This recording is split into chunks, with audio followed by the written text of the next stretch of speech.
Good morning, and thank you for joining us. This is the 15th Pimento weekly update since the start of the year. It's great to have so many of you on today's call. For those that are new to Pimento, perhaps you haven't heard about Pimento in the past, very quick overview of who we are. We are a network of 200 independent agencies, around 5,500 marketing professionals that cover about 90 different marketing disciplines. We were founded back in 2004, now the largest independent agency network in the UK. What we do is we create bespoke teams to support clients and brands across the UK and overseas. Clients range from global brands to startups across all the main categories, and all of our own clients enjoy more senior resources, more flexibility, a far lower cost than the traditional agency model. So we've been hybrid since 2004, ahead of our game in that respect. And the final little plug about us before we go on to the main part of the meeting is if you do have a brief, however large or however small, we'd be more than happy to hear from you, and I'll leave my details in the chat box for later. As I say, for those of you who were on previous calls, please remain on mute throughout, unless you have a question, in which case please use the chat box. We want to make this session as interactive as possible, so please engage and let us have your questions. As before, the call's being recorded. For those that are unable to attend, we'll share our video on the Pimento Agency YouTube channel. And we hope to actually open up for any specific questions you may have towards the end. So let's turn our attention to what we're about this week. We're heralding the demise of the third-party cookie. And with Google's announcement that they'll be dropping third-party cookies in 2022, advertisers and agency partners face a fundamental shift in how they measure, target, and communicate with audiences using first-party data. In this Pimento webinar, we brought together a panel of experts who will be sharing their thoughts and their approaches to how you as brand owners, leaders, as well as agency heads should be taking and talking to your clients. Mark Palmer will once again be managing the panel. So let me briefly introduce the lineup. Ian James has led multiple global companies in data, technology, media, and consumer goods. He's the CEO and founder of Silverbullet Data Services Group. He was international CEO of Axiom, which was recently acquired by G for $2.2 billion. Prior to that, Ian was Chief Digital Officer of the largest media agency network in the world, SMG, which is part of the Publicis Group. Ian has over 20 years experience running scaled multi-market companies, including significant M&A activities. And Silverbullet is a member of the Pimento network. Welcome to you, Ian. Rebecca Lewis-Smith is the co-founder of Fountain. Fountain is a values-driven digital marketing agency and the only winner of Google's Global Award for growing businesses online. Her superpower is her ability to find exceptional marketeers, bring them together and create a culture that enables them to deliver remarkable results for their clients. What drives Fountain is offering a service that goes beyond clients' revenue targets. It's doing it in such a way that it's both enjoyable, ethical, and ensures that all parties grow as a result of their process and their success. And she's been a speaker of many events over the years, including Google's Global Premier Partner event in New York and Nimbus 90's World Reimagined in London. Founder is also a member of the Pimento network. Paul Coffey is the Managing Director, Platforms, Partnerships and Privacy, EMEA, at Google. He spent 25 years in the advertising and media industry, following 7 years at Channel 4, Ogilvy and Mediacom. Paul joined a dot-com agency and built his experience in the online creative world, e-commerce and CRM for brands in the travel, banking, retail and government sectors. And in 2010, Paul joined Google, starting in the UK agency team before moving on to DoubleClick to run European business development there. He's now the strategy leader for Google's buy and sell side ad tech products and for ads privacy for all of Google's advertising solutions across EMEA. Luke Smith is the co-founder and CEO at Croud, a global digital marketing agency. Having started out his career at News International and The Economist, Luke then turned his hand to agency relationship management at Google, where his belief that the agency model was broken grew, one we share. In 2011, alongside Ben Knight, he founded Croud. 10 years on, Croud works with leading brands across 186 markets. And in the last 18 months, Luke has overseen a £36 million minority investment from mid-market private equity house LDC, as well as bolstering Croud's global management team and championing the launch of Croud's D&I charter and steering committee. Croud is a member of the Pimento network. Finally, our leader today, Mark Palmer, is founder of strategic change and brand positioning consultancy Maverick Planet. Originally a mathematician, he became a market researcher and marketeer. He then spent most of his career as exec head of strategy at ad agencies BNP, WCRS, and media agency OMD. Mark left the agency world 15 years ago and set up Maverick Planet. His first client was Google. The projects and business side, he works with a very wide range, occasionally bizarre, and many of them from all over the world. Mark also guest lectures on facilitating change at the School of Communication Arts, London Business School, and the Henley School of Management. And Maverick has been mentor members since 2009. So over to you, Mark, and thank you very much to all of our panel for making time to be with us today.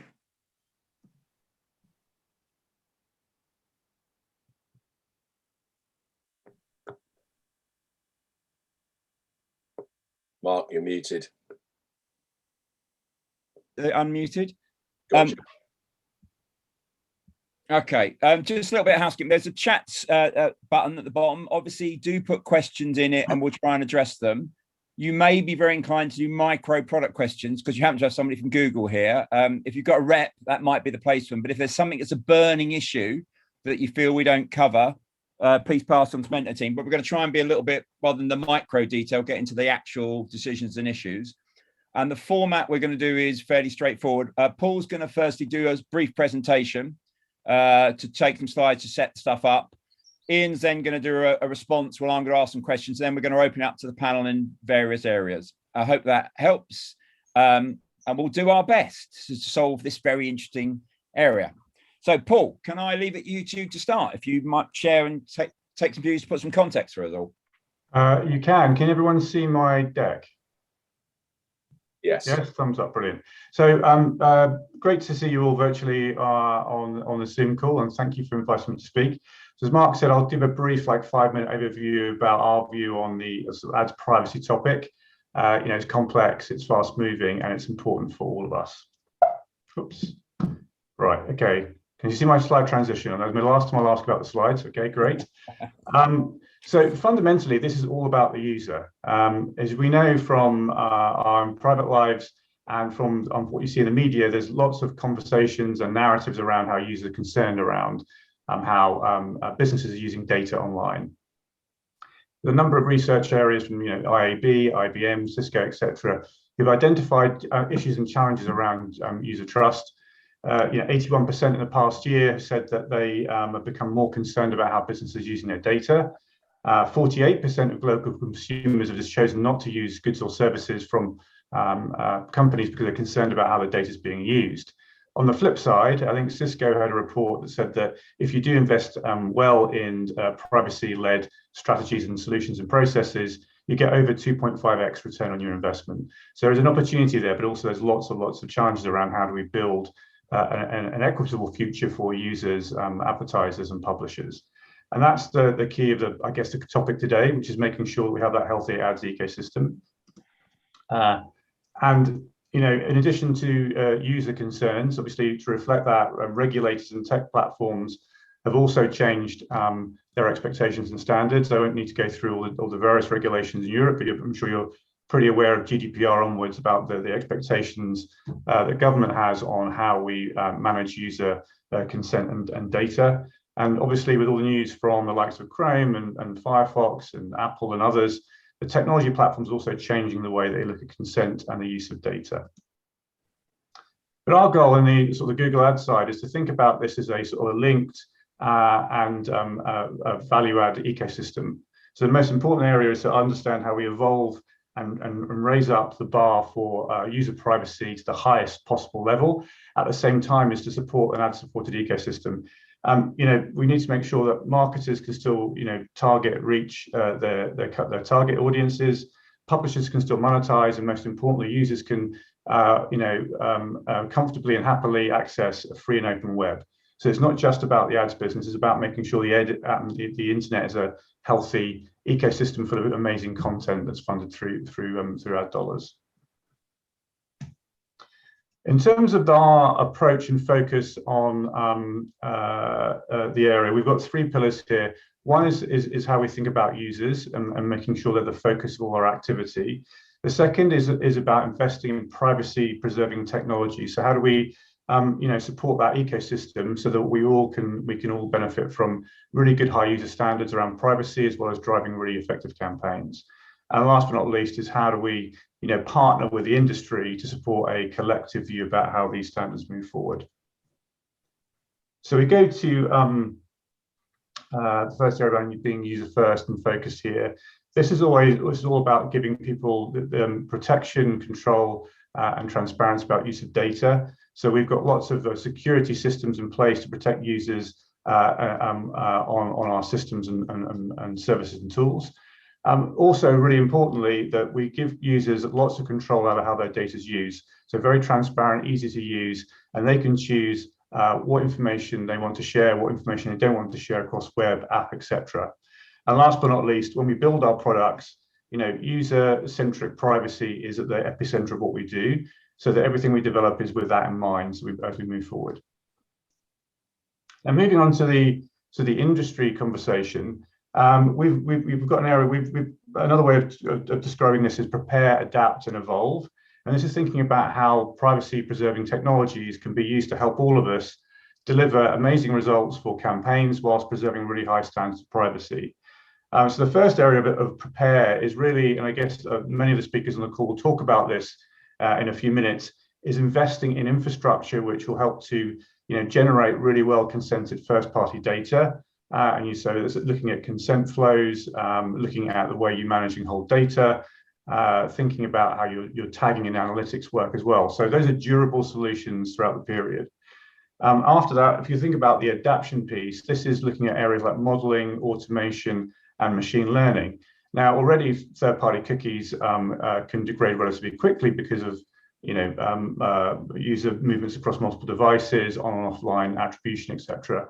We know that modeling already works quite well, and modeling is becoming even more important going forward. We see gaps in data as users turn off their consent for us. So think about how you use modeling and those associated areas to drive performance going forward. And last but not least, privacy-preserving APIs. So as Mark mentioned, in March this year, the ads business announced our commitment to focus on the Chrome's privacy sandbox solution, and we believe that's a great opportunity to build really, really good advertising use cases, really good performance, but have very, very high levels of user privacy. And hence, I guess that's some of the point of the conversation today. As those opportunities roll out, make sure you're involved in thinking about how you trial those and explore how those work for your businesses. And last but not least is partnering with the industry. So we're heavily involved in a whole variety of areas, so, with W3C, with the IAB, with PRAM, etc. And a recognition that it's not just down to one or two tech platforms, but the whole industry to work closely together to raise standards, also in partnership with developers, and also taking a very strong set of guidance from regulators. So for all of you on the call today, you're part of that ecosystem. So if you're not already involved, make sure your voice is heard and you're involved in the conversation to move us into a better and brighter future. So that's my brief introduction into the topic. I think I'm handing over to you now, Mark, to kick off the conversation. Just before you go, we mentioned like if you gave people some key bits of advice. So I know you've done a framework of what's going on and why, and things that Google have got that they can go to, like Sandbox, or they can go to their body and get with them to work with them. If you sort of gave some key things just as general advice, given that you're doing this, what would be the 5 things that people should do if they haven't done it or should be active in doing it now? So I think the first thing is get your infrastructure in place. So make sure that you've got a great way of getting hold of consented data, first-party data. First-party data is a great way of driving campaign performance and affinity. It has to be consented and then used in a super effective way. In addition to that is make sure your measurement infrastructure is in place. So, are your sites tagged properly? Do you have the right analytics tools in place? Does your tagging and analytics infrastructure allow you to model conversions and attribution where you can't see data? So for example, in Google, we have something called consent mode, which is a snippet of code. And you can use that to look at modeling attribution where consent isn't given for a cookie, either analytics or advertising. So those are the key areas. Then after that is looking at how you look at measurement, look at machine learning solutions. So we have a bunch of machine learning and modeling attribution tools within Google, and I'm sure elsewhere you can use to fill in those gaps and understand how you drive stuff forward. The last but not least is finding really good partners, because this area is very complicated and fast moving. So make sure you find really good partners who are very well versed in the space, who can advise and support you going forward into a whole variety of activities that you need to execute in this area. So it's infrastructure, it's modeling, and it's partners. I'd say the 3 areas. One question I'll do now while I've got you. Pimento did a survey, which I'll touch on in a moment. One of the questions that cropped up was Google Analytics still going to work after all this? So given that lots of people use it, is this all going to mean what they're currently doing and what they're deploying on this? Is that still going to work, or is it going to be different, or what's the answer to that, or next step? No, sure. It's a good question. I mean, look, analytics will still work. It uses first-party cookies, but even first-party cookies need consent. So going back to that point I made earlier on consent mode, is that analytics will still work because it's first-party cookies, not third-party cookies that will be deprecated. But even first-party cookies still need consent. So when you go, all of us go onto sites and see the sort of, yes, I'm happy to receive marketing information or have myself tracked in that context. Consent mode is a small snippet you can use for your analytics. And if someone says, I don't want to be tracked for advertising purposes, we can flag that in the cookie in the tag, and then model the gap and try and estimate what might have happened, even though we can't track that individual. So analytics will still work. It just works in a slightly different way.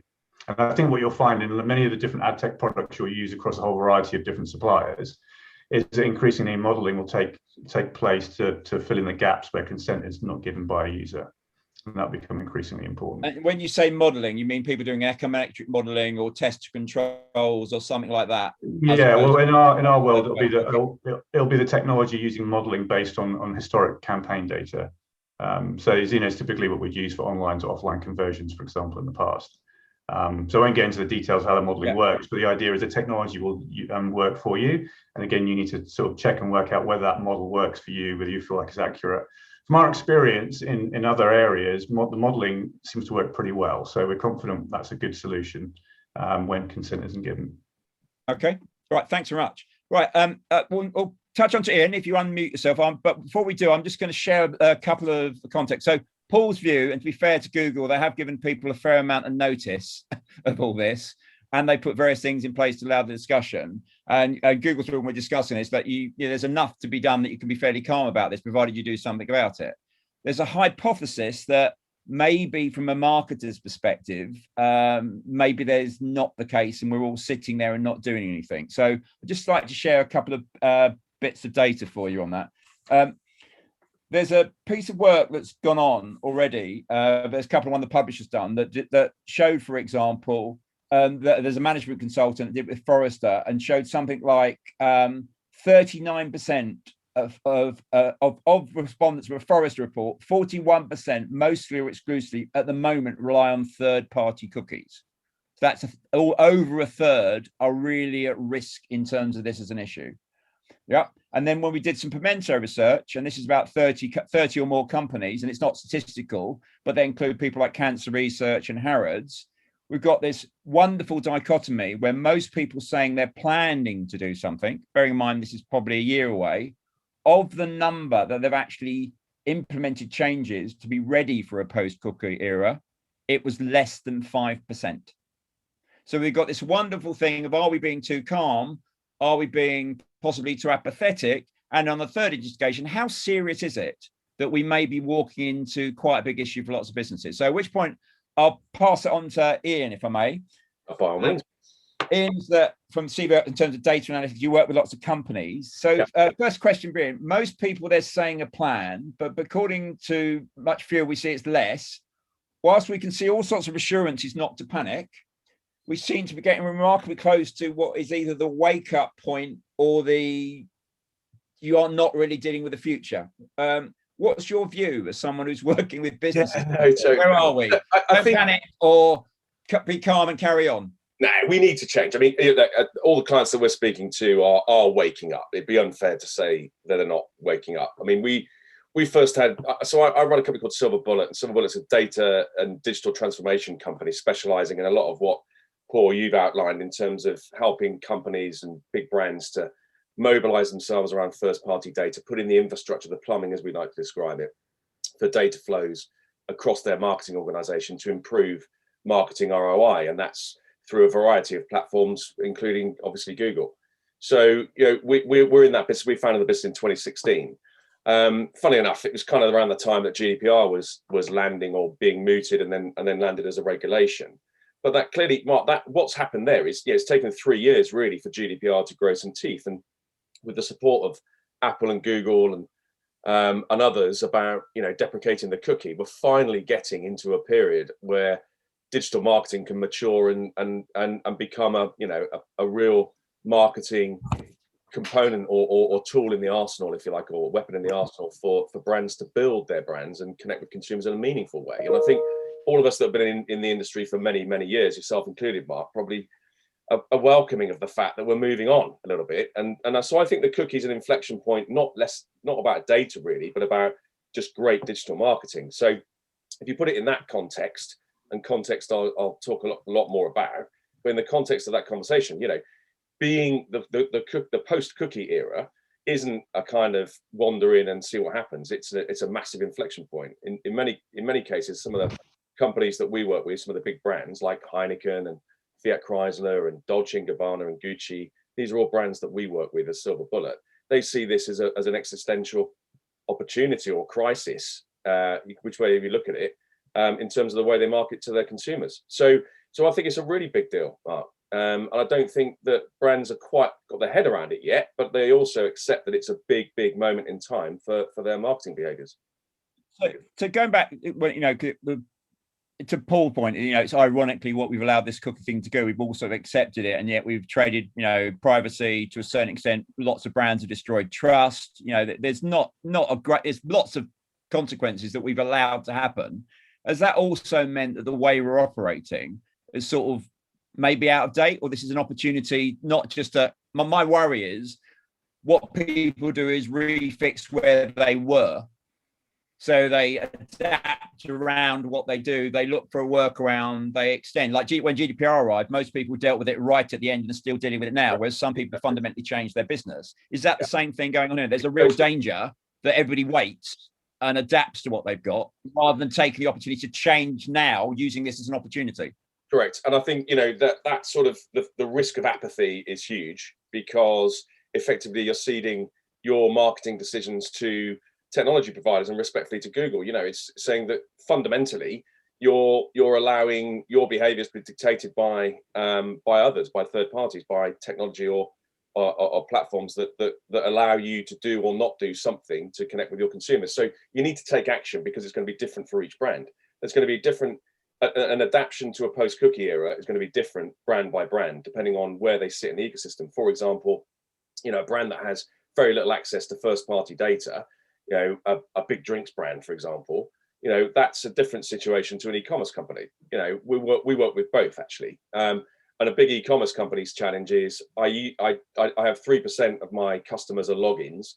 Therefore, 97% I rely on cookie to recognize their customer journey on the platform that is my shop. Right. So they're speaking to us about how can they adapt in a post-cookie era. What is the data set? What's the deterministic data set that we can use to replace cookie? And actually, we have an answer for that, by the way. And we believe it's context. So we believe going back to some of the roots of context and using contextual data, both as an ad targeting tool and as a fundamental targeting or identifier, then you're in a position as a brand to start to take back control of how you give Mark a different journey to pour when you land on his platform, or indeed you target Mark in a different way to pour in order to connect you with my brand, if it's around sport or music or other brand platforms that you invest literally billions of dollars in to build the connection point with the consumer. So for me, it's not about cookie. Yeah, so going back to this level of threat, which we'll touch on later. But therefore there's some people where both the reality is they can't get first party data is harder, or the amount of cookie data got means this is a much more serious issue that they should be looking at how they change their business 100%. As opposed to just seeing as to how they change the way they work. Is that correct? 100%. Correct, Mark. So I would even go as far as it's an existential threat. And if you were to advise people, if you go back to, go on. No, I just think it's that the the gravity of this is opportunity. Okay. And if you were to advise people, okay. Sorry, I've got a slide. I'm on. No, there's no one from Virgin on the call. Virgin went down, so I'm on my phone at the moment, just to let you know. Just so if you were to advise people like things to do, so we go back to what the big two areas to focus on. So ignoring the stuff that Paul's advising where you should go and find out. But if you're advising a company, a business from their end, big things to do, what would be one or two big things that they should do from a broader area? Yeah, thanks, Mark. So that is the day job, by the way. That's what we do for over 70 brands, actually. And the advice is simple. It's actually, Paul summed it up really, really well. It's get yourself organized around your first-party data. What data can you control and organize and manage? So that's first off is audit where you are. What is a moment in time? What do you know about your consumer from a data perspective? Secondly, do you have the right infrastructure? Do you have the right technology? There is a plethora of technology on the market, which you can use to organize your data in a meaningful way, which can improve your return on investment in marketing, specifically digital, but also insight for all of your marketing behaviors. So plumb in some new infrastructure and allow that data to flow legally and easily around your organization. Then it's to the modeling piece. It is what can you do with that data? What can you do around data integrations? We've launched a product called 4D, which is a contextual-based tool, which we call an outcomes engine, but it's an open platform. And I mention it now because it's an open platform because it integrates lots of different data sets to enable brand marketers, agencies to use that tool to use contextual data, but also use lots of other data sets to improve the targeting in a post-cookie era. So that's the other thing, is be very open. Modeling and integrations are going to be a big part of all of our futures, because Heineken will behave very differently to an e-commerce brand, for example, in terms of the data sets available to them. So that's the sort of second big lump. But I think for me, it's about finding a solution that works at scale, Mark, because a lot of the ID solutions that are being in the market, there's going to be a plethora of them. There's never one solution. I think we've all learned that. But what does work at scale is removing anything about the individual, and contextual solutions remove anything about the individual and go back to URLs as fundamentally the deterministic set of data that help us to identify where to advertise at the right time. So going back to contextual, I think is the scale opportunity. And from that, it's about collaboration, as Paul's saying. It's about no one company can solve this. Google is a massive part of our world, but it's not the panacea. There is no panacea. There is very simply collaboration. But if I go back to the marketers, one of the things we were chatting earlier is that the danger of what we've ended up with, going back to these KPIs or what we do, that we've ended up almost with a set of digital outcomes based on cookies. And we've maybe lost, as a business point of view, what's the marketing behavior or the business outcome that I've got.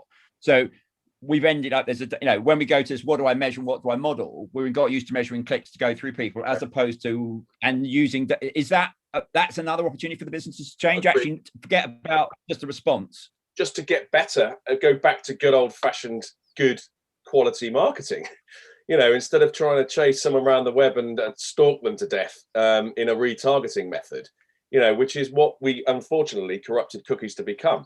It was never designed to do that, one would imagine. I wasn't there at the time, but I'm sure that no one invented a cookie to make it a stalking around the web experience. So we're in a position now where we can go back to great principles of marketing, great contexts, brilliant content, brilliant advertising. With shift to video, I think this whole movement into video is going to be exciting for us all, and building brands in the digital environments that we all spend time on. So yeah, I think the opportunity, Mark, is to go back to basics and do some brilliant marketing that don't involve stalking around individual basis on cookie, and go to context. Okay. So let me retouch on the existential threat. So there's an existential threat, which is how much you can get first-party data. There's an existential threat based on where your business is, which I think Rebecca and I will chat on later. But there seems to be another existential threat, which is just basically apathy. So the longer I leave it, if I am apathetic, so I end up sort of passing it to my agency or waiting till later or not getting involved, what would be lots of people work with GDPR. Most people's GDPR final compliance is around about the week before it changed. What would be the outcome that does for me as business? So if do I end up stuck with not being able to do anything, or what's going to happen to me if I don't really do anything early enough? first off, it takes time to change. So you need to, now's the time. Now. Change. Put the infrastructure in that we talked about. Secondly, if you don't, you may as well hand over your marketing car keys to Mark Zuckerberg and the other walled gardens, frankly, because you're giving away any control and power you have in marketing to the technology companies that control access to the consumers that sit in their walled gardens. You have to act to take control of how you connect with your customer. It's your customer, Mr. Marketer. It's your customer. Take control. Don't be ceding that control to any of the walled gardens, and I mean that respectfully to our friend Paul from Google. But take control and do it now. Okay, thanks, Ian. Luke, Rebecca, you can comment. Any thoughts? I'll go to Luke first. Any thoughts on or things you'd like to add as advice or comment on the piece from what Paul and Ian said? I think I think Paul's advice is fundamentally solid. Obviously, from a Google perspective, I think from Ian's perspective, I agree. I think one of the things, macro picture. It's as an industry, it's our irresponsibility that's got us to this place, right? I think you touched on it, and I couldn't agree more. We all went and realized that these cookies could be used to remarket people and follow people around the web, which led to everybody feeling slightly creeped out by it. It led to media having an easy target, which alongside the tech giant, not paying tax became, synonymous with big tech trying to control our lives. So as an industry, we had all the technology, but we didn't use it in a smart and tactical and strategic way. We just threw remarketing ads at everyone, and that ultimately upset, consumers. So we've got to rebuild trust. These measures are being forced upon the industry because we were irresponsible and we went too far with it. We've got to rebuild the trust of consumers. So I think that's number one. I think there is also this value exchange thing. Like, consumers fundamentally, and I think any of us as a consumer can see the value exchange. If I give up some information, I can get better advertising. It's kind of what has made advertising successful over 150 years. So we need to not get too far away from that. If we get this right, we can quickly improve that value exchange and that dynamic, and it's not us versus them. So I think the measures that are coming in will benefit the industry. I think I do worry a little bit that we are, a bit like GDPR. There isn't any great need to panic. Your website will not go down overnight tomorrow if you haven't got an incredibly buttoned up first party data strategy. And I hear a lot about first party data, but what we also need to talk about, what does that mean? So I think we need a plan. I think first mover advantage will be good. I think, we talk about the walled gardens. Yes, we do need to control our own first party data, but actually the walled gardens are going to be more important than ever. They've always been there, and they've always... Look, Yeah, go on. Luke, I'm just keen to get Rebecca in because we're just over to you, Rebecca. If I can. Yeah, absolutely. So I guess the bit that Rebecca, your thoughts, please? Yeah, so the bit that I would want to add to this is that what we know for certain is that disruption is coming, and that we know that that disruption is coming in a specific part of our marketing funnel. So one of the solutions to this is to look broader at the rest of the marketing funnel, thinking about website conversion rates, user journeys, maximizing customer lifetime value, all of those other pieces of the funnel along the way. And doing that is not only good marketing, but it also allows us a little bit of breathing space as we're working with our clients who are in so many different industries with so many different challenges. Every single one of our clients will have a different challenge caused by the demise of these cookies. And so it gives us space to solve those issues through the technology solutions, through the contextual marketing, through all of those strategies around first party data.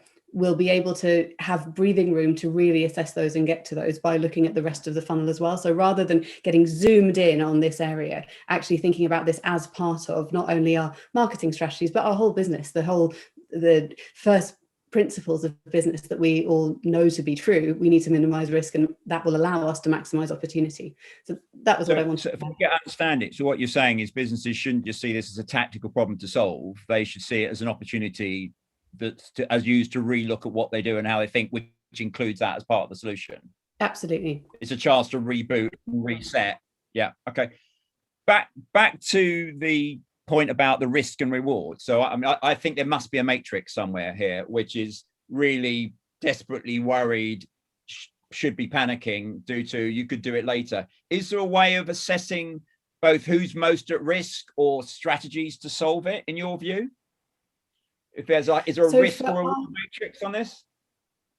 Yeah, so for our clients, we're taking an approach of a risk analysis for every single individual client and all of their campaigns. So we have clients who a part of their campaign will have to just change completely based on this, but other elements won't have to as much. So we're going very individualized into the first question is for every part of the campaign, will this still work without cookies?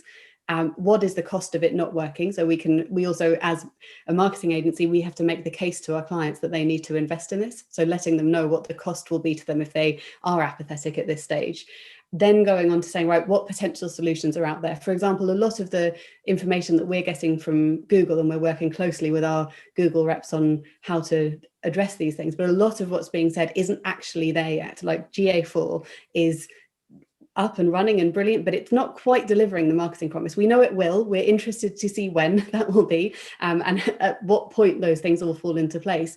But this is all changing so much on a daily basis. This week, we've both heard that Amazon is going to block the Flock strategies that Google are using, and also that Flock is now going to be working, or Google is going to be working with UK regulators to make it GDPR compliant, that was a concern we had last week. That's no longer a concern. Great, right? But these things are changing all the time. So these risk analyses, the approach that we're taking is to make this a living document that can change as new information, as new technology, as not just that we know that it's out there, but that as we trial it and prove that it will definitely work for our clients. Because at the end of the day, our job is to make sure that our clients aren't hit hard by this.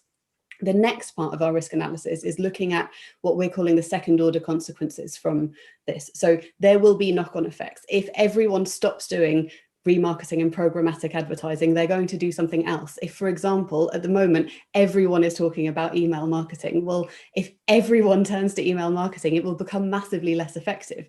Equally, if search marketing becomes a place that people flock to, we also know that cost per clicks are likely to go up if there's more competition. So just looking at where those impacts that aren't from the initial closing down of cookies, but actually the knock-on effects to it as well, and making sure that each of our clients has a plan that mitigates for that. And it might be that we say, right, let's see what happens with the email marketing strategy. Let's see if the email strategy that has been brilliantly effective gets hit by the fact there's so much more activity in that space. But while we're doing that, we're going to make sure that we're looking at other areas of the funnel along the way as well.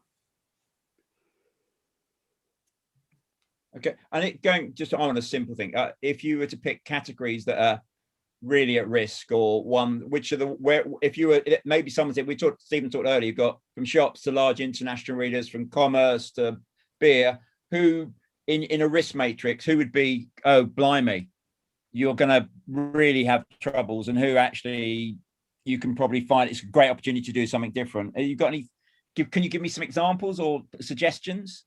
So I would say e-commerce clients that have low conversion rates coupled with the need for customers to make an account and the user journey challenge there, they're going to need to solve this quite quickly, because they're not going to be able to use remarketing to re-engage people over time. And if their user journey isn't strong enough to make sure that people are creating accounts and giving their data and consenting along the way, that's going to be a challenging area. I would also say that where you have companies who are doing business-to-business lead generation with with low conversion rates but very high cost per click, that's also an area that I think is going to be challenging, where strategies that, like, we've been able to use really impactful strategies using remarketing and high quality content, that's going to change completely now. There's going to be a different ballpark. But I think, really honestly, I don't think that you can say with a broad stroke, this is going to affect these businesses and these businesses. It will depend on the campaigns that are being built, and not only the campaigns that they have in place, but which are then massively high performing campaigns that are the ones that really drive the customers with the high lifetime values. Because at the end of the day, not all customers are created equal.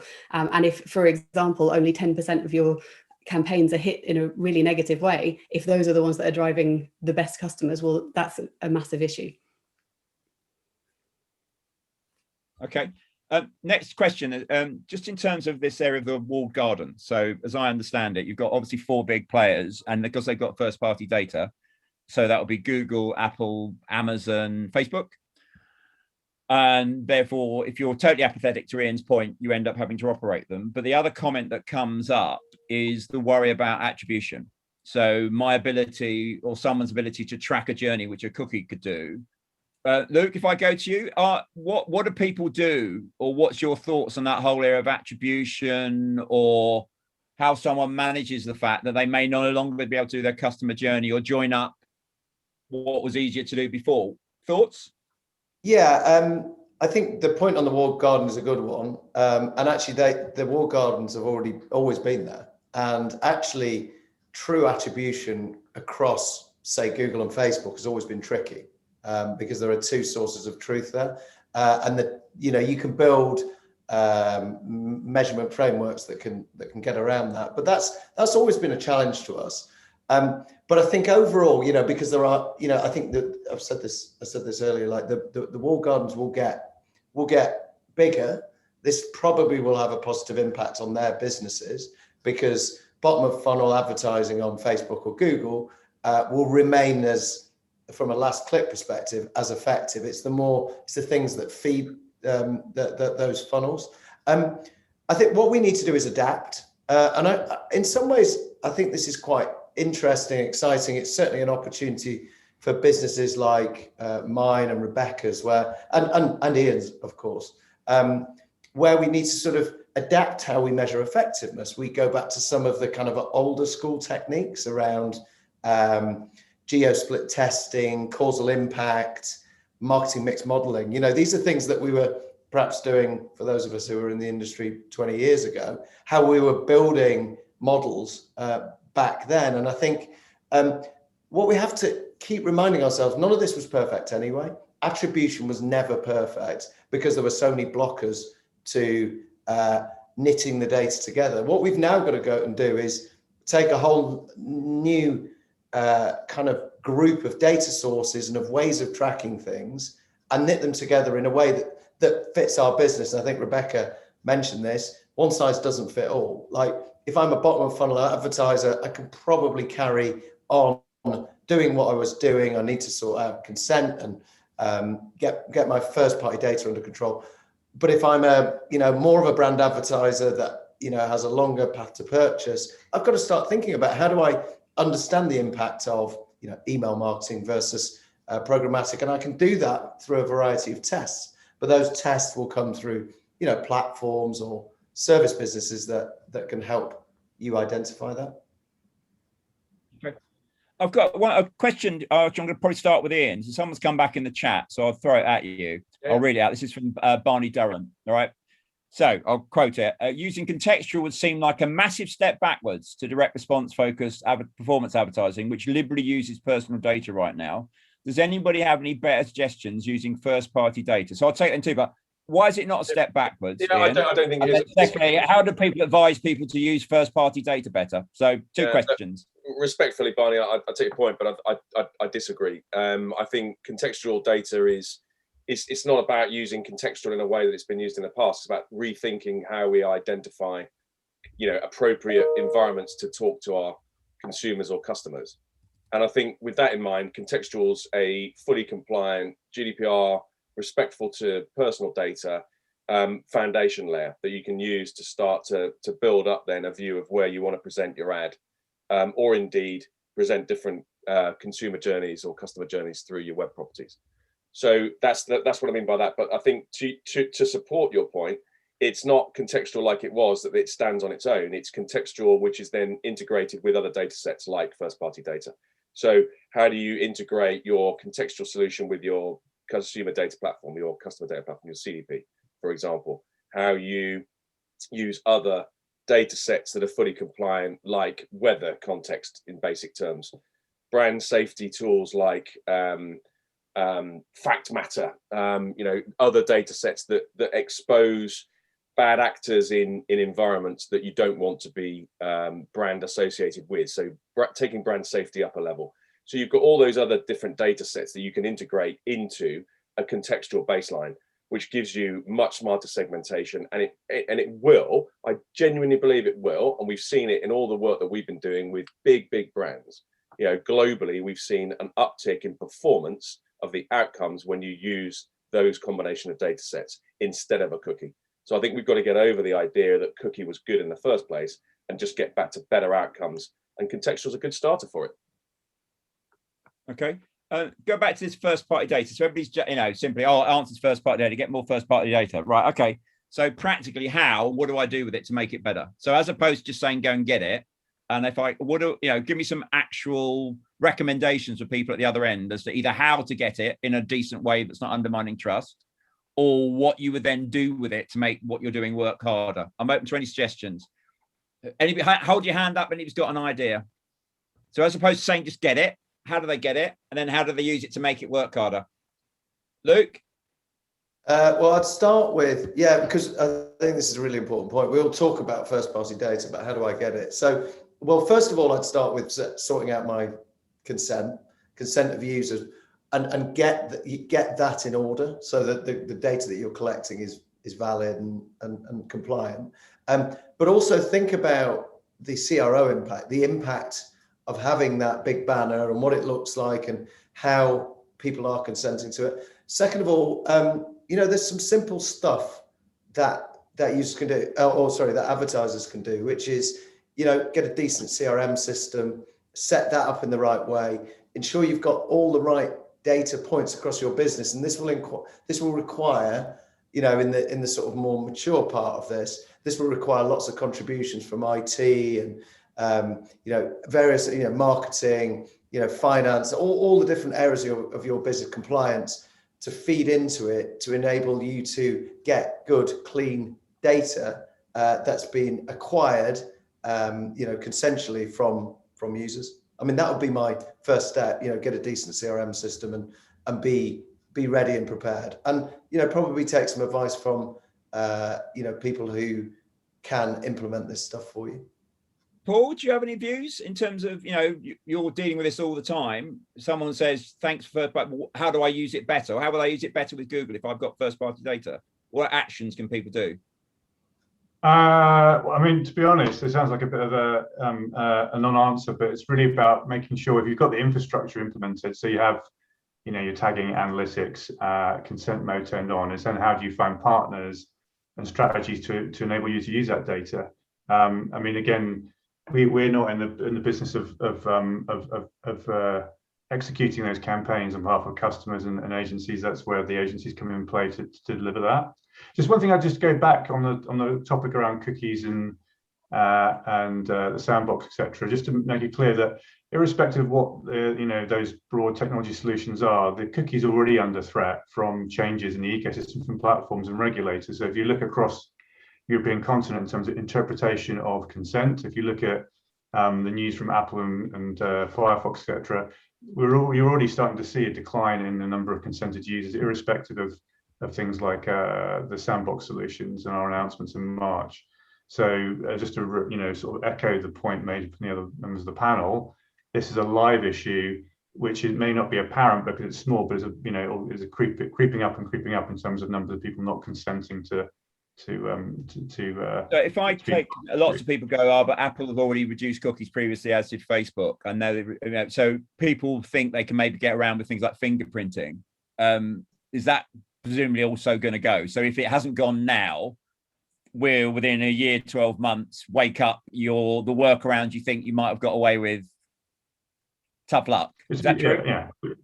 Well, I'm not a regulator, so I'm not going to speak on those behalf. But to be clear, our vision we stated at the beginning of March was those solutions don't work for us, aren't appropriate. The industry can choose what to use, but in reality, this is all about respecting user choice. So trying to avoid clear topics around consent is not really a durable solution. So I would say, and that's why it's important for all the folks in this call to engage with industry bodies, so that we have industry standards which are adopted by all, which can drive some level of commonality around how we use data, how we measure data, and how we drive consent standards.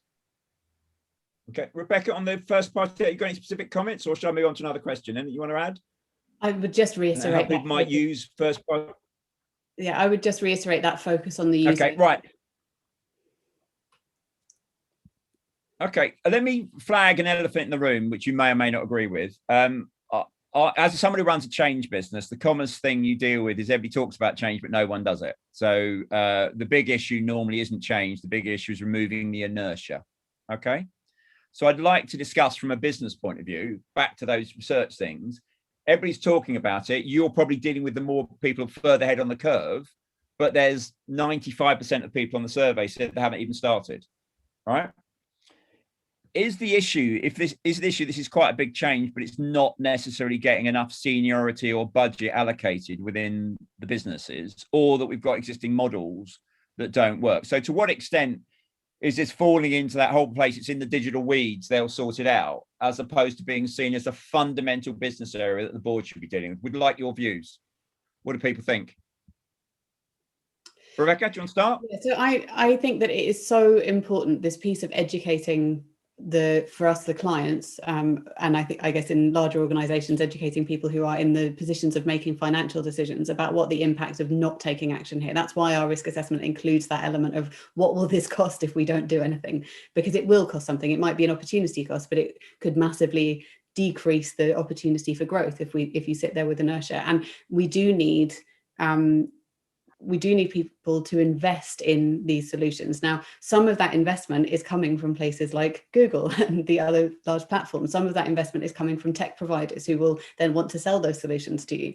But on a client by client basis, we're having to have these conversations now of saying, this isn't something to ignore. Don't behave the same way about this as you did with GDPR, for example, for those people who were slow with it. Like, take this as seriously as it is, because otherwise it's going to have a bigger impact. And I guess for us as an agency, that is part of our job is selling that educational piece in of what this means. There is so much information out there. One of the things I find really frustrating is all of these headlines that are like, the death of cookies, digital marketing changed forever. Like, everything is like, the world as we know it is ending right now. And actually this is nuanced and it's complicated, and it will impact people in different ways. So we're sort of trying to have those really serious, informed, grown-up conversations with our clients, and making sure that we're having them not just with marketing managers or heads of marketing, but as much as possible with the people making the financial decisions for our clients as well. Okay, but if I go back to the main world, Pimento is different because the nature is much smaller independent companies and agencies, but most of the ad spend goes around between large businesses, not having a go at them, held by large holding companies who've got large realities. We're still in another pitch frenzy post-COVID, and yet you've got Media Sense saying the majority of clients don't think agencies help them in understanding their infrastructure, and yet they're still operating a pitch process which chucks in money to a target on a media that's not about the things that Ian mentioned, custom related data. So is there not a bigger issue in all of this, that we're in danger of just fitting this, most clients are fitting this into a model that isn't working in the way that they're running and evaluating their business in the first place? View, anybody? Be as nasty as you want, because I don't think we've got any large holding companies. Yeah, I mean, fortunately none of us work for Holdco, so I guess they're kind of an easy. Maybe very quiet here. But every step of the way of digital marketing has felt a bit like, and it's like this with any nascent industry, has started by feeling quite Wild West.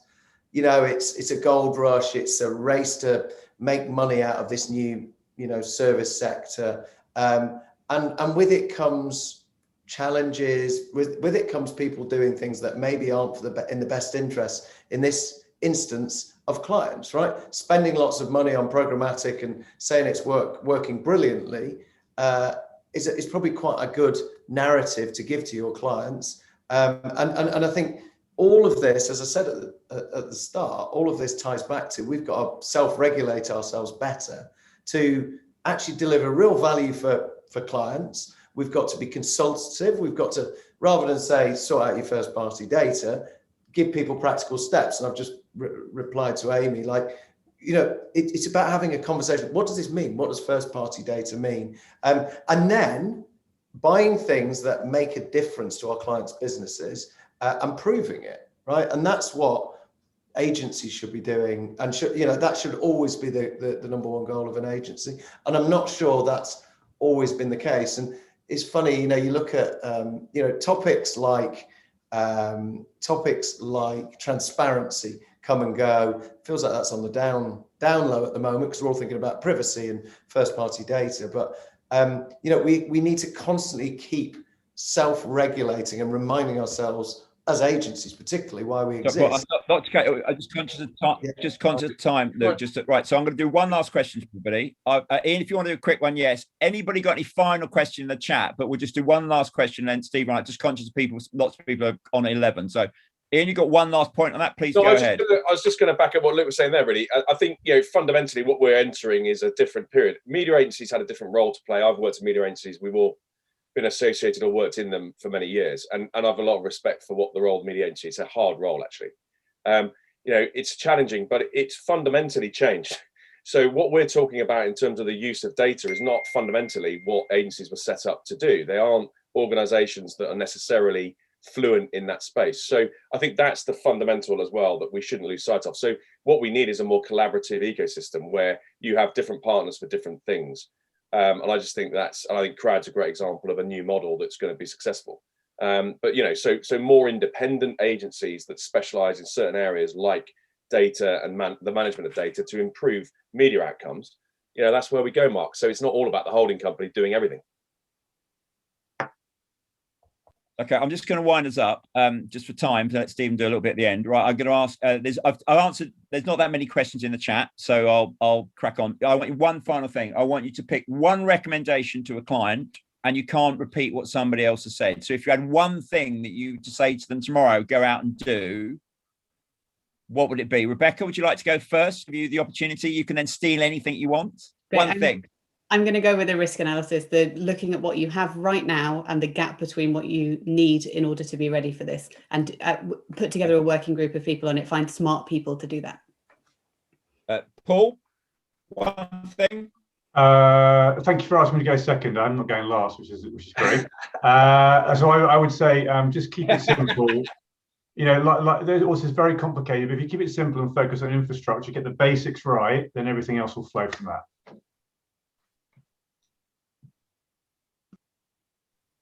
Okay, Luke, you go third. One thing. I would say get consent, the consent of your users for their first party data. Get that consent correct, get it right, and don't make it a blocker to people using your website. Brilliant, brilliant. And Ian, one thing, you can't repeat anybody else's. Well, look, come on. I mean, that was really hard. So yeah, I'm gonna go. You're grown up. You're a big man. Go ahead and do it. I could say this. So now I would say relook at contextual as a solid foundation for scale in a post-cookie era. Brilliant. Okay, Stephen, we'll wind up there to let you, so we don't drag people over. We could have gone there for ages. Hopefully that's been helpful.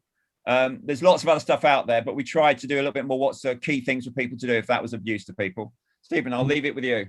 Thank you very much indeed, Mark. And thank you to our panel. We've covered a fair amount of ground there. But I suspect we'll be coming back to this subject over the next few weeks. In fact, we are. Next week, we've got a follow-up to today's session, really just looking at actually how we can benefit and how we can actually turn this change to our advantage by building more transparent relationships using data. And secondly, obviously producing more personalized content and advertising for your audiences. We're going to hear from a lady called Claire Freely, who works for the OneTrust Preference Choice, who are the most widely used privacy, security, and marketing user experience technology platform. And so we can continue the debate next week. We will send out an invitation to everyone else before. I'd just like to say thanks, everyone, again. Thank you for joining us. Have a very good cookie-free day, and we look forward to seeing you all again.